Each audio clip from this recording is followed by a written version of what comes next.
رجعنا لكم تاني والتحكيم مع جريشة ومعاكم جهاد جريشة. هنرجع أول حاجة على طول نتكلم عن ماتش الأهم من امبارح، شباب بوليسداد والأهلي. الماتش المؤجل من الجولة الرابعة لدوري أبطال أفريقيا، والحكم الرواندي صامويل أويكوندا، ده حكم من النخبة الأفريقية. كان موجود في كأس العالم، في كأس الأمم الأفريقية 2023 اللي فاتت. هو حكم صغير صاعد واعد.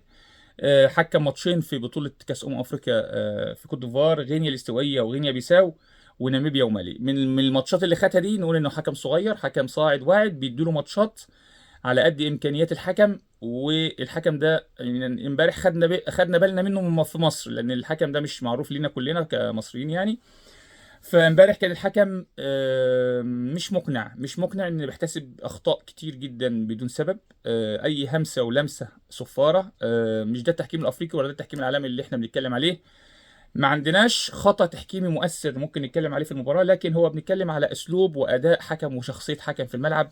مش الحكم المقنع، محتاج كتير جدا عشان نلاقي الحكم ده موجود معانا بصورة جيده. كان معايا اتنين مساعدين على اعلى مستوى امبارح. أنا كنت مبسوط جدا من الاتنين مساعدين، كانوا موجودين بصوره جيده جدا بصراحه. رواندا دايما بتطلع مساعدين كويسين. اول مره نشوف حكم، بس نتمنى الحكم يتطور، ممكن يتطور وبسرعه، وعنده ان ممكن نطور في ادائه. في الدقيقه 27 كان في تسلل صحيح على لاعب شباب بوليسداد المساعد الاول اللي تمركزه ممتاز. مش مهم تاخد القرار الصح بس، لكن تاخد القرار الصح وانت متمركز تمركز صحيح. ده كانت في الدقيقه 27. في الدقيقه 57 نفس المساعد كان في تسلل صحيح على لاعب النادي الاهلي، والتمركز كان ممتاز من الحكم المساعد الاول والقرار كان صحيح. في الدقيقة 61 في خطأ غير صحيح على النادي الأهلي تكرر كتير في الماتش. الخطأ اللي غير صحيح على النادي الأهلي، الصفارة تطلع واحتساب خطأ، مجرد أي احتكاك خطأ. وده اتكرر كتير جدا من الحكم، ودي كانت النقطة السلبية الأساسية في المباراة. وأنا بتفرج على المباراة كنت خايف إن خطأ من ده يحصل جوه منطقة الجزاء، يحتسب ركلة جزاء من الهوا. مفيش فار. البطولة أفريقيا في دوري المجموعات مفيش في اي ار، وبالتالي أي خطأ من الحكم مفيش له رجعة. وده طبعا حاجه سلبيه كبيره جدا للتحكيم الافريقي، ان تبقى بطوله كبيره زي دوري ابطال افريقيا في دوري المجموعات بالمنظر ده ومفيش تقنيه الفي ار اللي حلت مشاكل كتير جدا في كاس افريقيا. وكان لا وجودها هيبقى ضروري الفتره اللي جايه او السنين اللي جايه في دوري ابطال افريقيا. في الدقيقه 64 في تسلل صحيح على شباب بلوزداد من المساعد الثاني، برضو كان متمركز تمركز صحيح، وده اللي كان ملاحظ جدا من المساعدين الاثنين.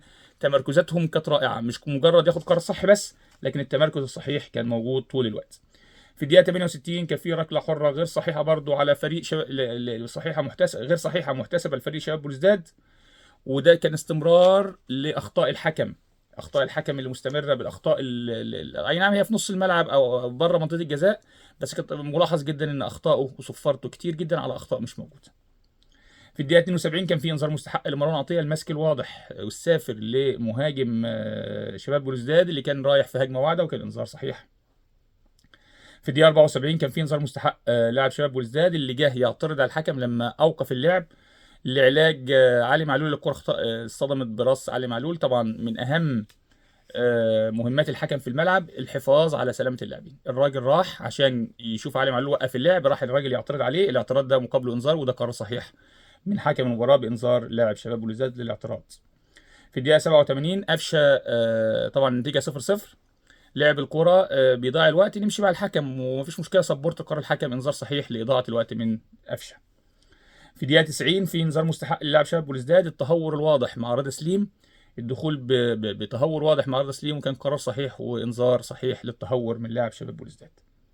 في الدقيقة 93 كان في انذار على شباب بلوزداد برضو، الاعتراض غير لائق على الحكم عشان في إضاعة وقت او وقت كتير بيضيع، وبالتالي كان بيعترض بطريقة غير لائقة، وانذار كان مستحق من حكم المباراة. عموما الماتش خلص، ما عندناش خطأ تحكيمي مؤثر، لكن الحكم محتاج شغل كتير، محتاج يطور من أدائه كتير. عايز عشان يستمر ويستمر في الاتحاد الأفريقي ويتطور، محتاج شغل وشغل كتير من لجنة حكام الاتحاد الأفريقي، لأن الحكم ده لو اتحط في مباراة فيها اختبارات داخل منطقة جزاء أحد الفريقين امبارح، كان مش هينجح في الاختبار، لأن الأخطاء الكتيرة اللي بره منطقة الجزاء اللي تم احتسابها وكانت أخطاء كلها أو معظمها غير صحيحة، لو ده حصلت داخل منطقة الجزاء هيودي الماتش أو المباراة في اتجاه تاني خالص، وبالتالي محتاج شغل كتير. لكن في الآخر الأهلي خرج بنقطة تعادل مهمة جدا في مشواره في دوري أبطال أفريقيا.